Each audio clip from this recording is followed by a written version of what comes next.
Hello everyone, and welcome to the Puzzle Proof, your go-to corner of the internet for unraveling mysteries, brain teasers, and everything that keeps your little grey cells buzzing. I'm thrilled you've joined us today.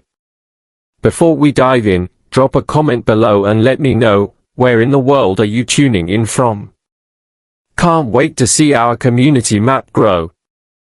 Chapter 1, A Shattered Quiet. Storm clouds scudded across the bruised sky above Stormleigh Manor, where ancient stone walls seemed to echo with the sighs of centuries. The house itself crouched on its knoll, gables and turrets etched in somber relief against the dying light. Within its oak-panelled halls, dusk gathered like a living thing, stealing warmth from the hearths and hushed laughter from the servants' quarters. Only the distant tolling of St. Aldhelm's bells offered measure to time's passage, as though the village below still clung to some fragile order. Yet inside the great library, order lay shattered. Lady Margaret Stormleigh, his ladyship of proud lineage and gentle grief, stood at the threshold, slender hands clasped over a silver handkerchief. Her face, pale as parchment, was framed by wisps of ash-brown hair, and her dark eyes burned with disbelief. "Father Brown," she murmured, voice trembling like the last leaf on an autumn bough, "I fear your gentle heart will find little comfort here." At her side, her butler, Mr. James Singleton, lay prone upon a Persian rug, a single dagger in his heart. The blade's subdued glint bespoke no supernatural malice, only cold steel. The library's heavy door strained at its hinges, locked from within, its key lost in the morning's confusion. Bookcases soared to the ceiling, their tomes of leather and gold leaf casting long, watchful shadows. The windows, tall and narrow, were barred with wrought iron, a feature of age and antiquarian caution. Yet no sign of forced entry marred the locks, and the faint breeze that disturbed the drapes carried no whisper of retreating footsteps. Singleton's lifeless hand lay splayed upon the rug, his last breath halted in eternal stillness. Into this tableau of grief and perplexity cycled a humble figure, a small man in threadbare coat and bowler hat, spectacles perched upon a kindly nose, holding a battered bicycle by its saddle. He wore neither the sword of authority nor the cloak of grandeur. He carried only the calm of faith and the quiet wisdom of a shepherd. Father Brown greeted Lady Margaret with a modest bow and laid his cap upon the floor.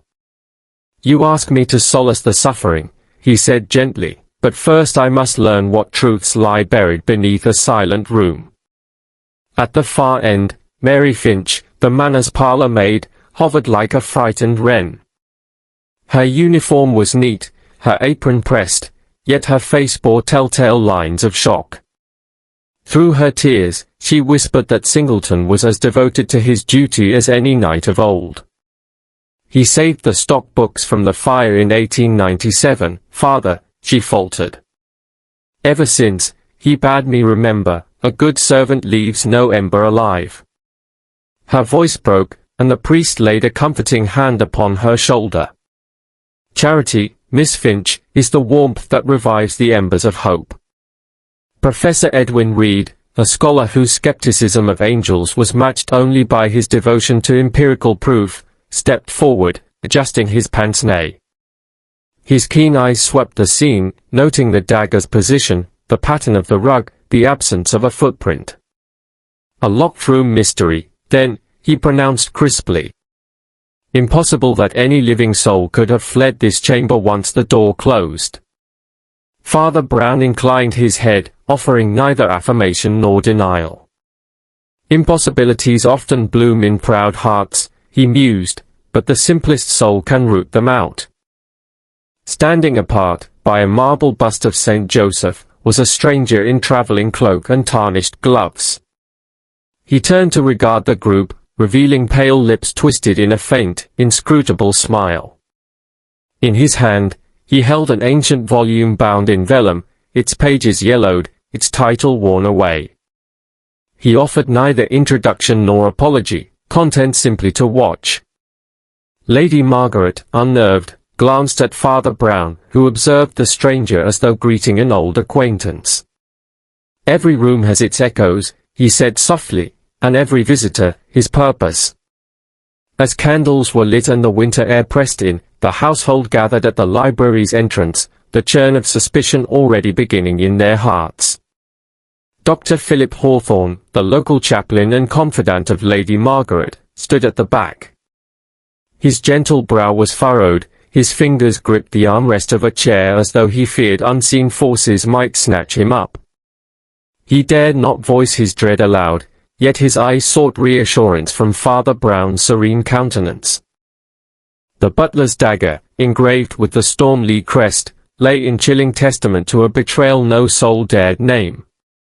A torn slip of paper, hastily scrawled with a cipher-like script, lay half-hidden beneath Singleton's outstretched hand, its meaning obscured by grief and haste. Father Brown knelt, examining the parchment by candlelight, murmuring to himself, "Despair may ink its own excuses, but the courage to read between the lines demands a brave heart." Rising, he faced the gathered assembly. "Tonight," he declared, "we seek more than the culprit of a deed, we seek light within a shadowed mind." Thus began the first notes of a symphony of suspicion, a humble priest among skeptics and strangers, wielding no weapon but compassion, no armor but insight. Outside, the wind swept the rain in fitful gusts against the mullioned glass. Within, Stormleigh Manor's secrets stirred, poised on the cusp of revelation. And Father Brown, mild as he seemed, listened for the faintest whisper of a soul pleading to be understood. Chapter 2, Locked Doors and Gentle Parables. Late that same evening, when the manor lay hushed beneath a silvered sky, Father Brown returned to the great library alone. The flickering glow of a single lamp cast dancing shadows on the oak panels, and the hush was broken only by the distant drip of a leaky eave. He approached the heavy door, a door fastened from within, its brass handle cool against his gloved palm. With quiet deliberation he pressed an ear against the wood, listening for any sign of a hidden mechanism. None came. The lock itself bore no scratch or pry mark, as though it had never been disturbed since the house's architect first set it in place. Yet within, the weight of a murdered man lay heavier than stone. Lady Margaret, summoned once more, stood at his elbow, her face pale in the lamplight. "Surely," she murmured, "some secret passage must lie behind these walls." Father Brown smiled, not unkindly. "Sometimes," he said softly, "the only passage we need is into the human heart." He drew from his coat a small leather-bound pocket Bible and laid it on the sill. Closed doors can often be unlocked with the simplest of keys. Her ladyship frowned, uncertain what key he meant, but stayed close as he turned to inspect the lock more closely. At his gentle urging, the company of the previous afternoon gathered once more at the library entrance, Professor Reed, whose skeptical gaze never faltered, Dr. Hawthorne, whose calm demeanor belied an inward tension, and the silent stranger, whose pale smile remained enigmatic even at midnight. Father Brown raised a finger, quieting the murmur of speculation. "I beg your pardon," he began, "for interrupting the solemnity of grief, but may I share a parable? It may illuminate what mere conjecture cannot." He cleared his throat. "There was once a poor cobbler who lost a small silver coin in his workshop. He swept the floor thrice, searched every crack in the boards, yet found nothing. Despairing, he declared that the coin had vanished by witchcraft. The villagers offered remedies, incantations, charms removal, all to no avail.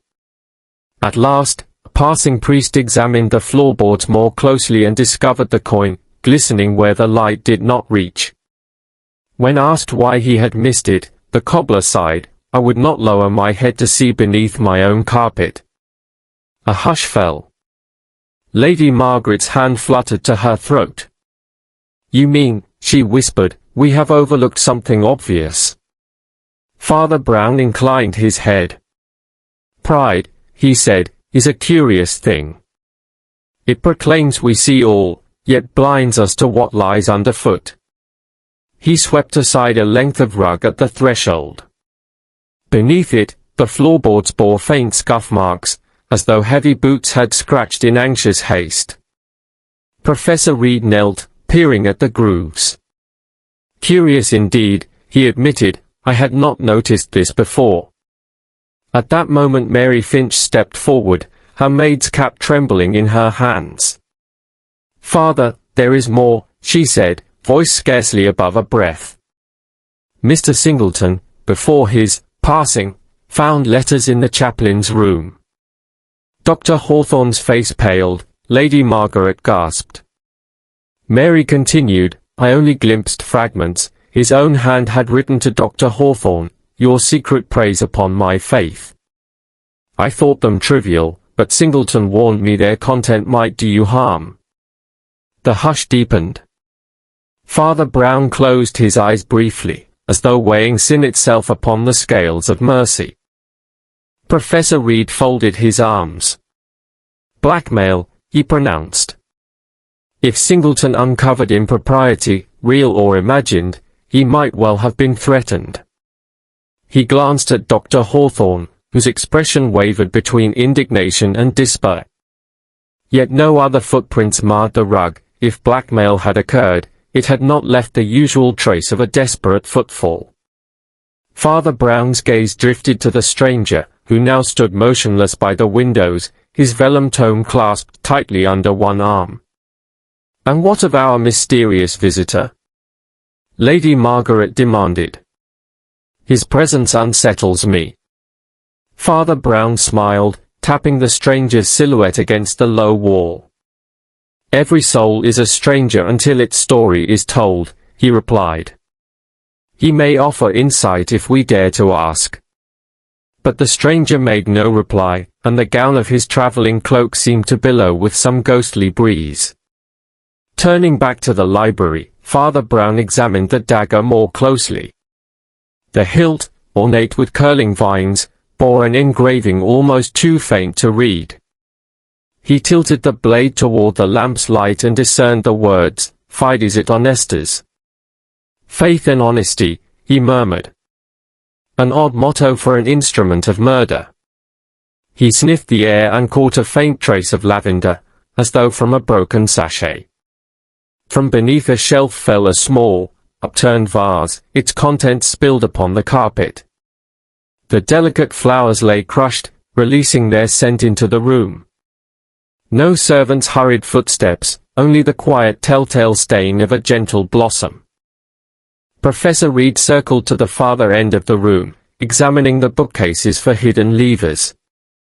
Dr. Hawthorne, pale yet resolute, retrieved the torn note from beneath Singleton's still hand and examined its cipher-like script. Mary Finch pressed close to Lady Margaret, still trembling. Father Brown watched them all with an air of calm discernment, as though the key to the mystery formed in his mind like dawn breaking over the fields. At last, he raised a hand. "We have gathered clues aplenty," he said. "A locked door, a silenced butler, the scent of lavender, a broken vase, and a motto that betrays hypocrisy. But most telling of all," he added, lifting his eyes to meet each face in turn, "is the silence that lingers when conscience is roused." He paused, letting the weight of the words settle. "Tomorrow," he announced gently, "I shall revisit each heart in this house and ask but one question: what does your silence conceal?" With that, he turned and, with stately calm, left the lamplit chamber, leaving its occupants to ponder the parable of the cobbler, and to wonder which among them would at last dare to look beneath the carpet of their own making. Chapter 3: Whispers amongst the statuary. The next morning dawned pale and chill, a veil of mist drifting across the gardens of Stormleigh Manor like a sigh from an unseen soul. Father Brown, having taken breakfast in solitary prayer, found himself drawn to the north gallery, a long, vaulted chamber that held the marble busts of Stormleigh's ancestors. Their hollow eyes seemed to watch the living patience of stone and time. He paused beneath the carved likeness of Sir Reginald Stormleigh, victor of 100 campaigns, and wondered what victories men claimed over their own hearts. A slow knock echoed through the corridor. Dr. Hawthorne entered, vestments and stole neat, though his shoulders were rounded by an ease. "Father," he said in hushed tones, "I heard faint voices here last night." whispers, as though from beyond the grave. Father Brown raised an eyebrow. Voices, he repeated gently, are often our own regrets echoing in empty halls. Yet he offered his arm to the chaplain and led him beneath the columns of veined marble. Professor Reed joined them by the bust of Lady Eleanor Stormleigh, her expression serene though she had died young. The scholar tapped the pedestal with a cane.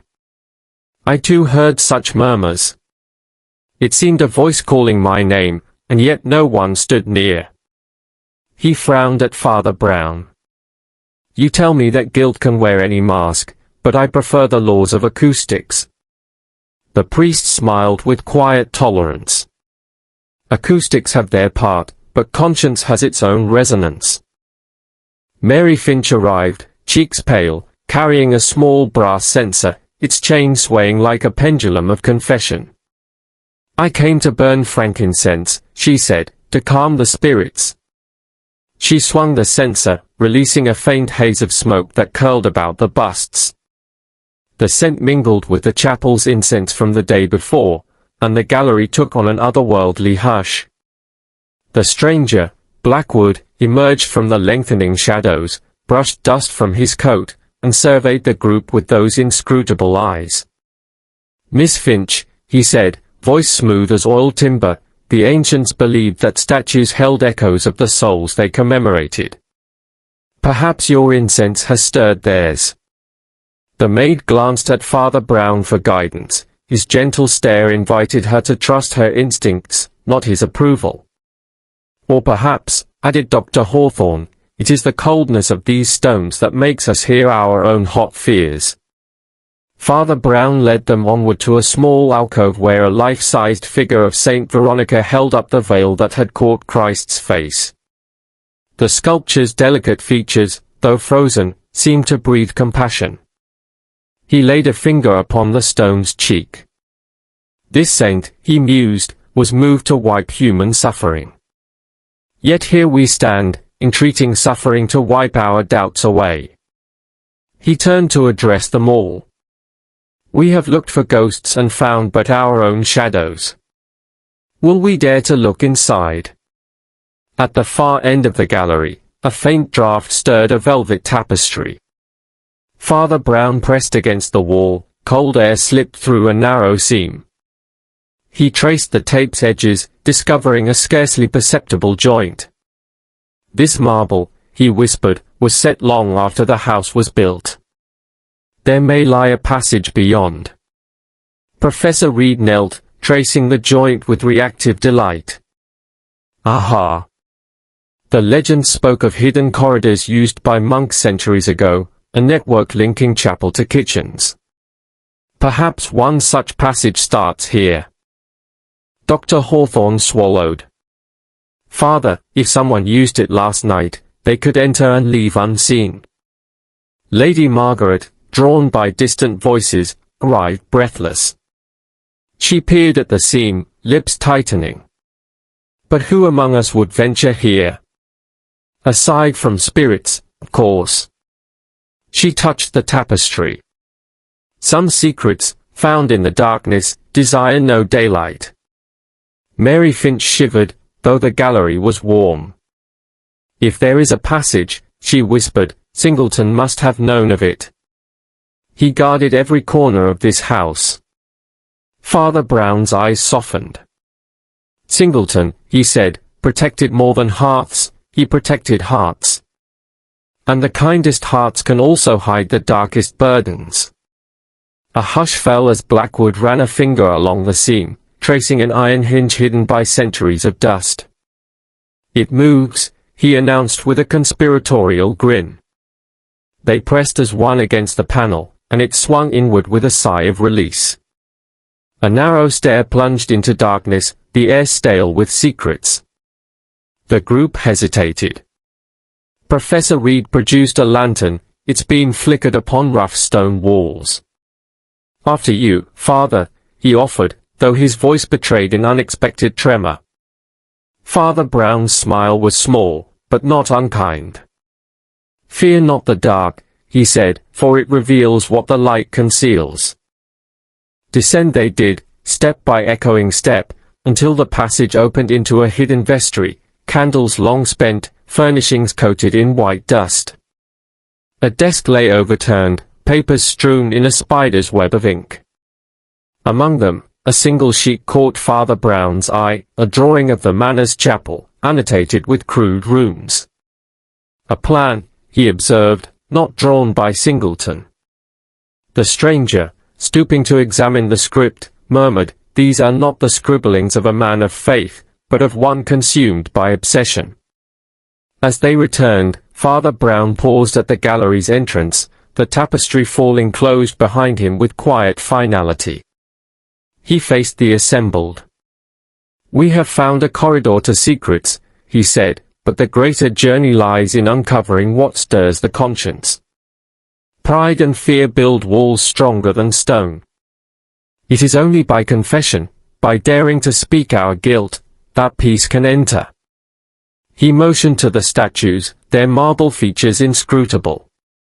"Saints and ancients may judge us, but the true tribunal rests within." They left the gallery in thoughtful silence, the echoes of their footsteps mingling with the unspoken question, which among them would first voice the secret that lent its voice to the shadows. And Father Brown, walking behind them as ever the humblest of guides, listened for that longed-for confession, the key to unlocking more than hidden doors. Chapter 4, Confessions in the Cloister. The morning sunlight filtered through the colored glass of Stormleigh's ancient chapel, scattering whispers of color across the worn flagstones. Father Brown, in his simple cassock, knelt before the altar, hands folded in silent prayer.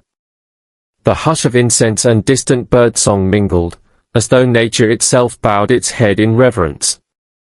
He rose slowly and surveyed the empty pews, recalling the confessions he would soon hear. In a place consecrated by generations of whispered sins and absolutions, he trusted that truth, however reluctant, would find its voice. His first visitor was Dr. Philip Hawthorne, the parish chaplain, who entered with hesitant steps. The soft rustle of his stole echoed in the vaulted space. "Father," he began, voice trembling, "I fear my own conscience tortures me more than any mystery of this house." He bowed his head and confessed that, in a moment of pride, he had diverted a small sum from church alms to fund his scholarly pursuits, research he deemed worthy, but which violated his vow of stewardship. He produced a ledger, its pages marked in his neat hand, the accounts redrawn to conceal the truth. Father Brown listened without reproach, his calm eyes offering solace rather than judgment.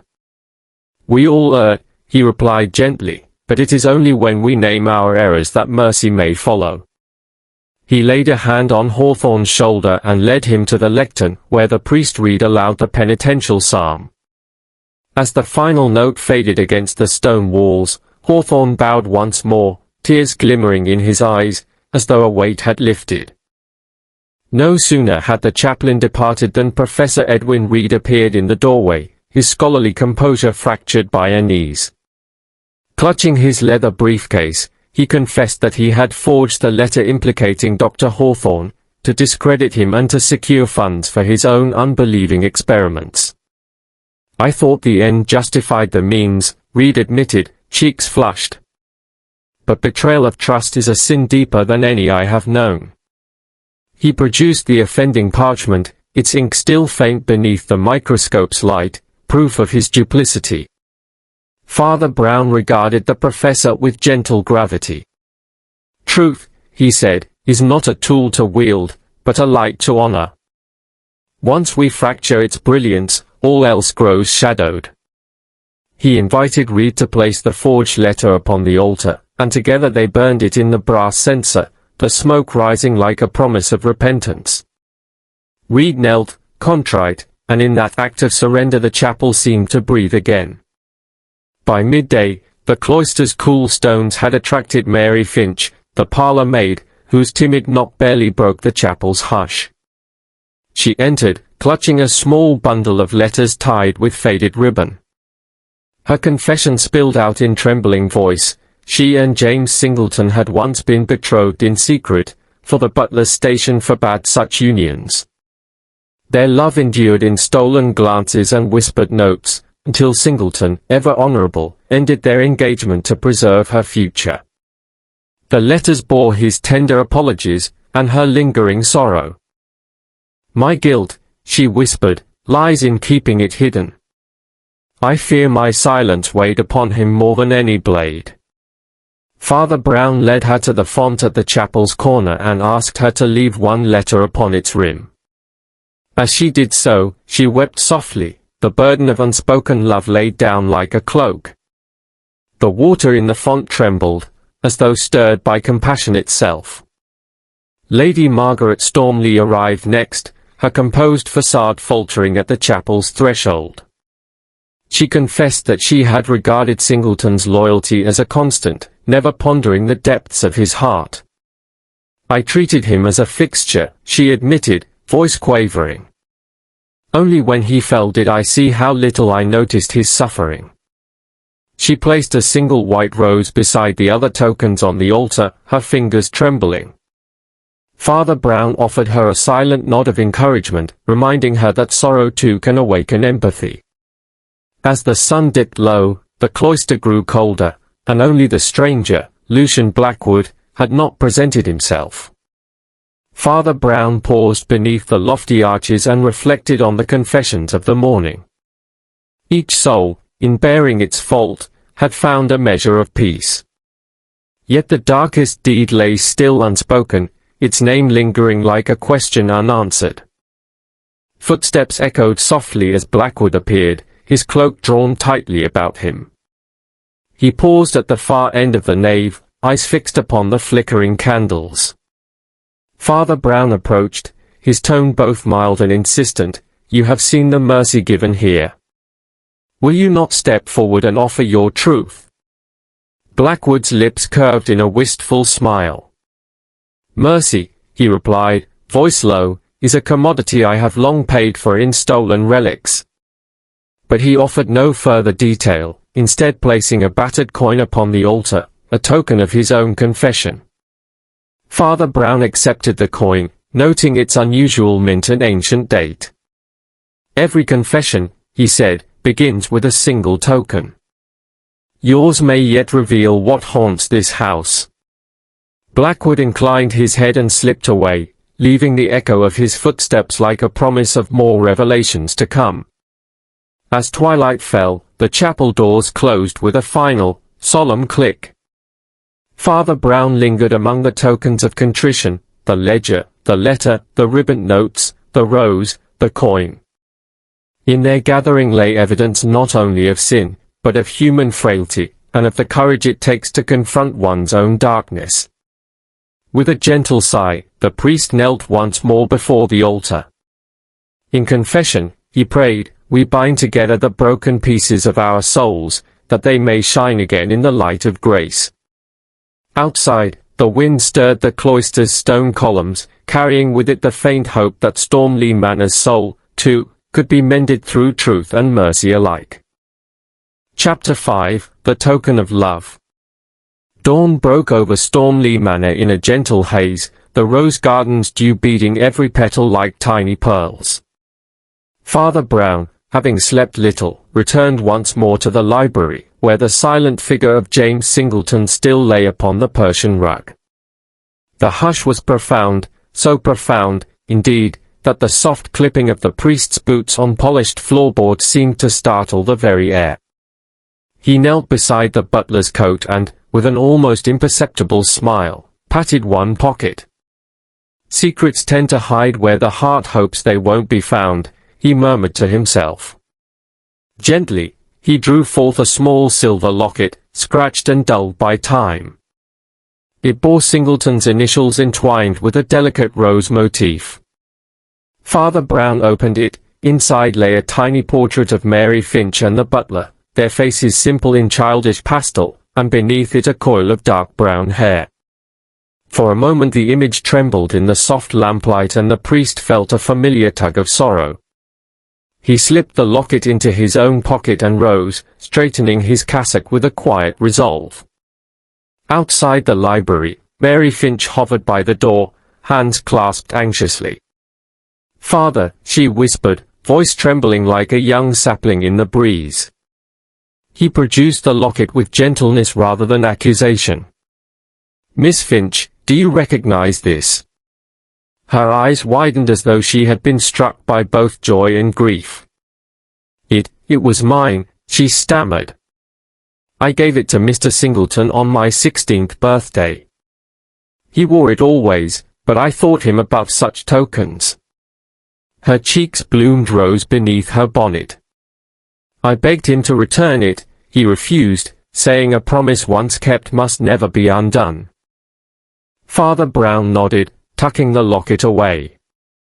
"Love, you see," he said softly, "is a promise we fashion with our hearts. When we hide such promises, we carry their weight alone." Mary's mouth trembled, but she did not step back.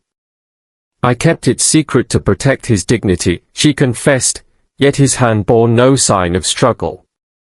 "He died as though waiting for my forgiveness." A tear glistened on her lashes. "I feared that forgiveness, Father." The priest laid a comforting hand on her shoulder. "Forgiveness," he replied, "may lighten the heaviest burden, but first we must unchain our guilt." Together they entered the great hall, where Lady Margaret and Dr. Hawthorne had gathered. The chaplain, pale but steadfast, inclined his head as Mary presented the locket. Lady Margaret's fine features softened. Singleton spoke of Miss Finch often, she admitted. He admired her steadfast faith. Then her brow clouded. But why hide a gift so simple? Would he carry it to his death, if not compelled by deeper sorrow? Dr. Hawthorne glanced at Mary, concern in his eyes. "My dear child," he said gently, "love need not shame one in service. Yet we must ask, did someone wish to suggest otherwise?" It was Professor Reed who spoke next, adjusting his spectacles as he examined the locket's clasp. "Notice how the hinge is slightly bent," he observed. "Perhaps forced open in haste." He peered closer, then frowned. "Or else it snagged upon something, fabric, perhaps." Lady Margaret gasped. "But Mary's gown has no tear." Mary pressed her hand to her heart. "I wore my morning dress. It is plain silk, unharmed." Reed's brow furrowed. Then whoever handled this locket did not know its owner, or meant to plant it here. A murmur rippled through the company. Father Brown, standing by a window high above the rose garden, regarded them all with calm eyes. "We must consider that this token of love was placed as a message, not as evidence of guilt." He turned to Blackwood, who lingered in the shadows by the doorway. The dealer's dark eyes gleamed. "Mr. Blackwood," Father Brown continued, "you traffic in relics and riddles. Would you enlighten us as to who else might covet this little keepsake?" Blackwood stepped forward, expression inscrutable. "I seek only the truths hidden in things," he replied. "But perhaps someone wished to mislead, by planting love's token where sorrow fell." At that moment Mary, desperate to exonerate herself, asked quietly, "Father, if I did not kill him, then why would I lie about the locket?" Father Brown's gentle smile was tinged with sorrow. "Because your silence, sweet child, sheltered your own shame," he said. "You feared that revealing your heart's secret might bring dishonor. And so you bore the weight alone." Mary's shoulders sagged as she whispered, "I meant only to honor him." He took her hand. "Indeed you did. But honor demands truth." Meanwhile, Dr. Hawthorne crossed to the hearth, where a single violet lay on the marble mantelpiece, fresh, as if placed there but moments ago. He picked it up, examining the fine dew upon its petals. "These are not from the rose garden," he mused. "Singleton preferred lavender and rosemary, nor violets." He looked to Professor Reed. So someone brought this flower to suggest another sentiment. Reed shook his head. A coded symbol, perhaps, an insult from a rival, or a mockery. Father Brown nodded. Tokens can carry conflicting meanings: love, admiration, envy, malice. Our task is to discern which spirit guided this gesture. He moved to the center of the hall and addressed them all. We have seen confession in the cloister, tokens in the library, and deception in the flower. The path ahead lies not in what we hold in our hands, but what we hold in our hearts. He paused, as a hush fell. Tonight, let each soul reflect, what token would you leave behind, if your own life were at stake?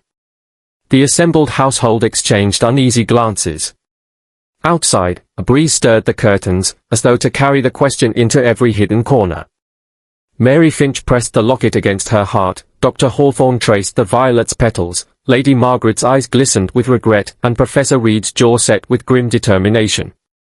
In that moment, Father Brown knew the mystery deepened, not in locks or keys, but in the tangled fabric of human love and fear. And with a soft sigh, he turned away, his gentle smile promising that at last, the truth would bloom like a rose in spring. Chapter 6, The Scholar's Forgery. That afternoon, Stormleigh Manor lay under a slate-grey sky, its turrets brooding as though contemplating fresh mischief. Father Brown, summoned by Dr. Hawthorne's urgent missive, made his way through the winding corridors to the chaplain's study. The door stood ajar, and within, the faint scent of beeswax polish mingled with the sharper tang of fresh ink. On the mahogany desk lay a single sheet of parchment, its edges neat as if cut by a scholar's quill, yet its words burned with accusation. Dr. Hawthorne hovered by the window, hands trembling beneath the folds of his stole. He began, voice quaking, I found this upon my return from Vespers. Singleton, he choked back a sob. He wrote this in his final moments, accusing me of embezzlement. It names me outright, Father. The priest stepped forward, lowering his voice to gentle calm. May I see it? Carefully, Father Brown lifted the letter. The script was bold, confident, every stroke measured and ornate, a far cry from the butler's modest hand. He read aloud the damning lines, I, James Singleton, swear upon my soul that Dr. Hawthorne has diverted church alms to private coffers, betraying his vow and the trust of Lady Margaret. Father Brown paused, folding his hands. Singleton, he murmured, was a man of few words, spoken without flourish.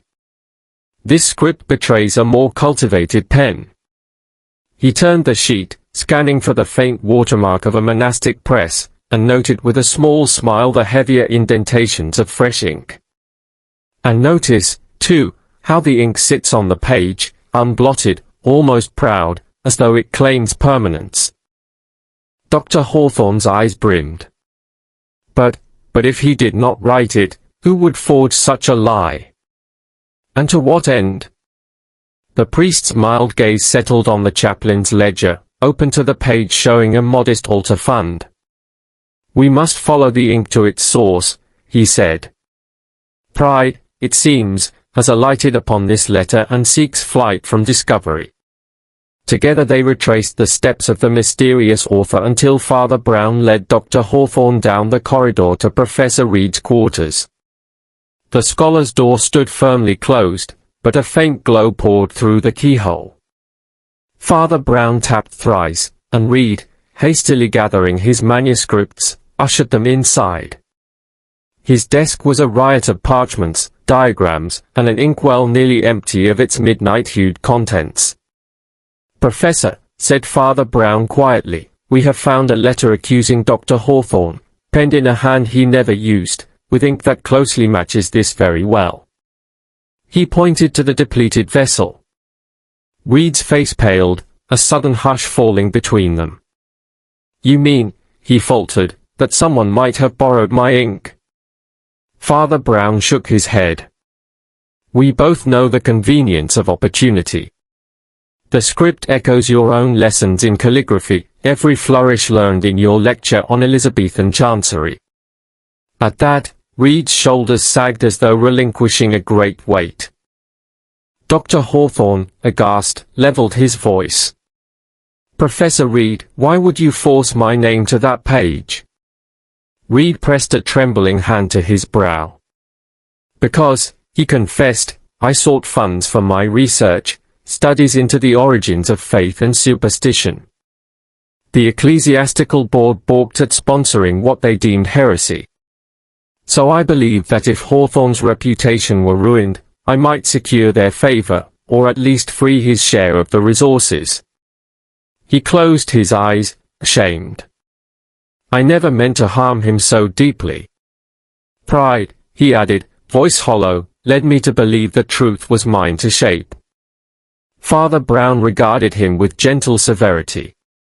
"Truth is not a sculptor's clay to be moulded at will, Professor. It is the light by which we guide our moral compass." He placed a hand upon Reed's shoulder. "Your research may well illuminate many souls, but only when grounded in honesty. Any knowledge built upon deceit rots from within." Reed bowed his head. "I understand, Father. I see now that I was blinded by envy, as though Hawthorne's piety threatened my reason." Dr. Hawthorne, gathering his composure, stepped forward. "I forgive you, Edwin," he said, using the scholar's first name as though to bridge the chasm between them. "But we must face Lady Margaret together and restore my good name." Reed nodded, tears glistening in his eyes. "I will do whatever penance you deem fit." Later, as they walked the galleries in uneasy alliance, Father Brown reflected upon the folly of intellectual pride. A marble bust of Sir George Stormleigh, the wise lord of old, seemed to watch them with stern goodwill. "Professor," he said, "may I offer a simple parable?" Two painters sought to capture the sunset, one with bold strokes, confident of his talent, the other with humble reverence, sketching softly. Yet only the latter found the horizon's true glow. The former's canvas, though vivid, betrayed no wonder. Reed nodded, the lesson sinking into him like morning light. "I shall remember, Father. I shall seek wonder before ambition." The chaplain smiled, placing an arm about his shoulder. "And I shall strive to balance faith with charity, that neither spirit nor mind may suffer neglect." By candlelight, they returned to the study to craft a note to Lady Margaret, an explanation of the forgery, a pledge of continued loyalty, and an appeal for reconciliation. Father Brown watched them, heart warmed by the fragile piece taking shape. In the hush of books and lamplight, he found hope that even in the darkest alleys of the human heart, a single truth, spoken and confessed, could restore the broken path. Outside, the wind whispered among Stormleigh's battlements, and for a moment the manor held its breath, as though awaiting the dawn of restored trust. And Father Brown, humble shepherd of souls, closed his eyes in silent prayer, thankful that mercy, like ink upon parchment, might yet write a brighter ending. Chapter 7, Midnight's Revelation. The ancient chapel of Stormleigh Manor lay in deep shadow when Father Brown slipped quietly through its great oak doors at the stroke of midnight. Only the faint glow of half-spent candles lit the carved choir stalls, and moonlight filtered through stained glass in pale, trembling shafts. The hush was so complete that his own footfalls seemed an intrusion upon the grave silence. Lady Margaret Stormleigh stood by the altar, her elegant posture still taut with anxiety. Dr. Hawthorne and Professor Reed filled the pews to her left, their faces drawn with weariness and dread. Mary Finch hovered near the rear, clutching the pendant of her locket as though it were a rosary. And in the shadows beyond, Lucian Blackwood watched with impassive calm, the antiquarian's pale smile the only flicker of animation in the gloom. Father Brown paused beneath the vaulted arch, fingers lightly brushing the missal at his side. He cleared his throat softly. "Thank you all for gathering at this solemn hour," he began, voice low but firm. "Tonight we seek not only to unveil a murderer, but to unmask the pride and fear that have lingered among us like unwelcome guests. A flicker of candlelight danced across Blackwood's taut features. Lady Margaret's breath caught. Dr. Hawthorne's hand trembled ever so slightly upon the pew's arm. Professor Reed cleared his throat, as though bracing himself for the inevitable accusation. Father Brown continued, "Let us retrace the steps of our ill-fated butler, James Singleton, in the library where he met his end." He lifted his candle and beckoned them forward.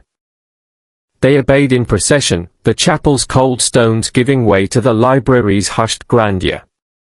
Father Brown stood by the Persian rug. "Here," he said, "the door was locked from within, the windows barred. No footprints betrayed an intruder's flight. Yet upon the table lay a dagger engraved with the Stormleigh crest, newly embellished, as though to implicate the family itself." He touched the ornate hilt. "Notice how the engraving differs from our ancient arms. The newer lines are heavier, less refined, an amateur's flourish rather than the work of a heraldic artisan." Lady Margaret peered at the crest, disbelief in her eyes. "But who would dare recast our emblem in blood?" Father Brown's mild gaze swept across the company.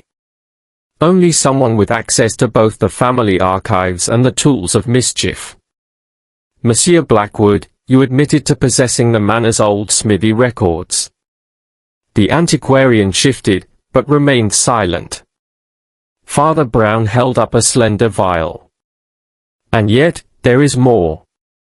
The faint scent of lavender pervaded the room, an odd choice when a broken vase of hyacinth lay upon the floor.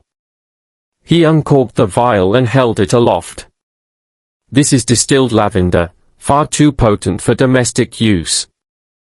Only an alchemist, or a collector of rarities, would possess such." He replaced the vial gently and met Blackwood's gaze. "It seems," said Dr. Hawthorne, voice quavering, "that someone blended our senses to mislead us." Father Brown inclined his head. "Indeed. But the most telling evidence lies here." He retrieved the torn note from his cassock pocket, the cipher-like scrawl supposedly penned by Singleton. "Our butler was unlettered. Yet this script mirrors exactly the style used in Reed's lectures on Elizabethan calligraphy." He handed the fragment to Professor Reed, watching closely. The scholar's face drained of color. Professor Reed stammered, I taught that flourish, yes, but I did not write this." Father Brown offered a kindly nod. "No, you passed your knowledge to another who sought to employ it fraudulently." The professor sank into a chair, regretting his earlier misstep. "I confess my role in forging the letter," he said quietly. "But I did not kill James Singleton." Father Brown turned back to the alcove where the secret passage had been found. "We discovered this hidden door last night," he reminded them. "A narrow stair once used by monks, now a thoroughfare for darker purposes." He shone his candle into the archway. "Only one among us knew of its existence beyond Singleton's servants' quarters." His tone grew gentler still as he faced Blackwood. "Mr. Blackwood, you traffic in relics and secrets alike. Singleton uncovered your true identity, that of a dealer in stolen antiquities. You feared exposure." Blackwood's composure cracked. The elegant dealer's pale lips curled into a sardonic smile. "You piece together shadows like a patchwork quilt," he murmured. His hand dropped to the dagger at his belt, then hesitated. "Yes, I confess. Singleton threatened to alert Lady Margaret of my forgeries, my clandestine exports. He would not be bribed. I arranged this tableau to appear a suicide, to silence him, but I had not foreseen Professor Reed's theatrics, nor the scent, nor Father Brown's parable of the cobbler under his carpet." A ripple of shock passed through the assembly. Lady Margaret pressed a hand to her heart. Mary Finch gasped, clutching her locket. Dr. Hawthorne's face twisted in sorrow. Father Brown stepped forward, his kindly eyes never hard. "Your crime," he said softly, "was born of fear, fear of exposure, fear of disgrace. Yet you used a loyal man's life to cloak your shame." He paused, the candlelight flickering upon the ancient stones. "Justice demands more than punishment, it demands contrition. Do you repent?" Blackwood bowed his head, shoulders hunched. "I am sorry," he whispered. "I desired knowledge and profit more than I honored life." The hush grew thick with the weight of confession, as though the chapel itself exhaled relief. Father Brown faced them all. "Sin, you see, is not banished by walls of stone or locked doors, but by the confession of the heart." He smiled gently and gestured to the trembling but relieved faces of Lady Margaret and the others. "Let us pray that mercy will guide our judge, both human and divine, to temper justice with compassion." As the first pale light of dawn touched the stained glass, Father Brown extinguished his candle and led them in the ancient hymn of forgiveness. Outside, the turrets of Stormleigh Manor stood silent sentinel, the veil of night lifted at last from a mystery that had tested both logic and conscience. And within, hearts once burdened by pride and fear found, in confession, the simple key to freedom. Chapter 8, Mercy's Morning. A soft grey light filtered through the arched windows of the chapel as dawn unfurled its gentle promise across Stormleigh Manor. The assembled household, Lady Margaret, Dr. Hawthorne, Professor Reed, and Mary Finch, gathered once more beneath the vaulted ceiling, their hearts still trembling from the revelations of the night before. In their midst knelt Lucian Blackwood, bound by tokens of his crime and the weight of his confession. Father Brown stood before the altar, his cassock simple, his demeanour as unassuming as ever, yet his eyes shone with a quiet authority born of compassion and understanding. "Let us pray," he whispered, and the hush itself seemed to echo the sincerity of his call. As the last notes of the Kyrie faded, he rose and turned slowly to face them all. "We have traversed a long and difficult night," he began, voice calm and steady. "We have unearthed secret passages, deciphered forged letters, and scented deception in lavender vapors. Yet the greatest mystery we confronted was not how the dagger found its mark, but how each of our hearts found itself ensnared by fear, pride, and silence." He paused, letting his words settle upon them like a benediction. Lady Margaret pressed her hands together, her sorrow softened by understanding. Dr. Hawthorne's gaze, once clouded by doubt, now shone with renewed purpose. Professor Reed's scholarly pride had been tempered by humility. Even Mary Finch, grief-stricken by Singleton's death, held her head high, the silent locket clasped in her palm a testament to truths at last revealed. Father Brown spoke next of Singleton, the loyal butler who had guarded more than ledgers and valuables. James Singleton served this house with devotion that transcended station. Yet in the end, it was not his service but his courage in seeking truth that cost him his life. He discovered the darkness that festered in the heart of a man he called friend, Lucian Blackwood, and he chose to speak against it rather than hush his conscience. He laid a gentle hand upon the kneeling Blackwood's shoulder. "Blackwood confessed last night to forging evidence and staging a crime scene. His motive was fear, fear of exposure, fear of disgrace. Yet when confronted with the pain he wrought, he sought mercy. Such mercy is hard-won, but in seeking it, he has shown that even the most errant soul can desire redemption." Rising, Father Brown addressed the assembled once more. "And what of each of us? Dr. Hawthorne, you confess divining church funds for private ends, an error born of ambition and trust misplaced. In your penitence, you have reminded us of stewardship, and of the perils of cloaking scholarship in pride." The chaplain inclined his head, gratitude and shame met in his eyes. "Professor Reed," the priest continued, "you admitted to forging Singleton's final words, a forgery meant to scandalize and to gratify envy. Yet in your apology you showed that reason, unmoored from honesty, can become the architect of ruin.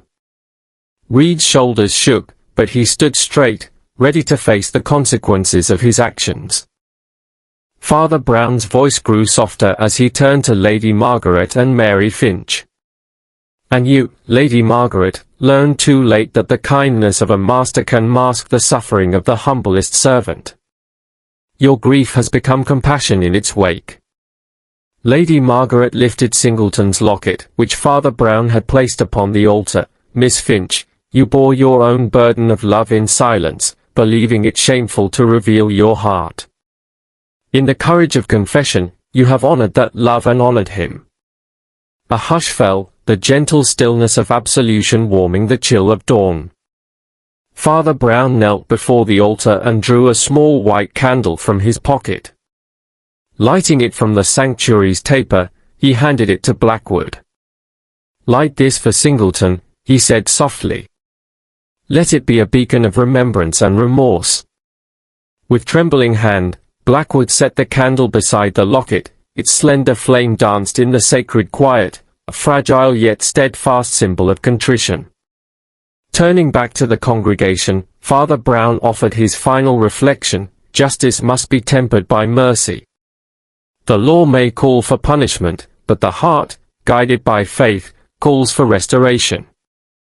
Each of us carries a spark of divine light, and though we may cloak it in sin, that light never extinguishes entirely. It awaits our return, our confession, and our resolve to walk anew in grace. He rose, placing his hands upon the shoulders of Dr. Hawthorne and Professor Reed in blessing. "I pray that Stormleigh Manor may heal from this wound, not by erasing its scars, but by letting them remind us of the mercy which binds us together." A gentle smile touched his lips as he looked out through the chapel doors toward the rising sun. "As for me," he added with quiet humor, "I shall pause on my way home to buy a sprig of lavender, though this time, I shall only use it to scent the hallways, not to sow deceit." A soft ripple of laughter followed, the first since Singleton's death. The tension in the room eased, replaced by a sense of shared humanity. Outside, the morning chorus of birds rose in greeting. Father Brown, his modest cap in hand, led them in a closing prayer of thanksgiving, for truth, for mercy, and for the healing that follows confession. When at last the congregation dispersed, Lady Margaret lingered to place the rose from Singleton's favorite garden beside the candle. Dr. Hawthorne promised greater humility in both faith and duty. Professor Reed vowed to publish his research with integrity renewed. Mary Finch, her heart lighter than it had been in years, touched the locket to her lips in quiet farewell. And Father Brown, his duty fulfilled, mounted his bicycle beneath the chapel spire, pedaling softly into the gentle morning light. As he rode away, the manor's turrets glowed faintly in the dawn. In the hush that followed, one could almost hear the soft whisper of a soul at peace, the final note in a mystery not of death, but of mercy's triumph over pride, and of love, spoken at last, reclaiming every silent heart.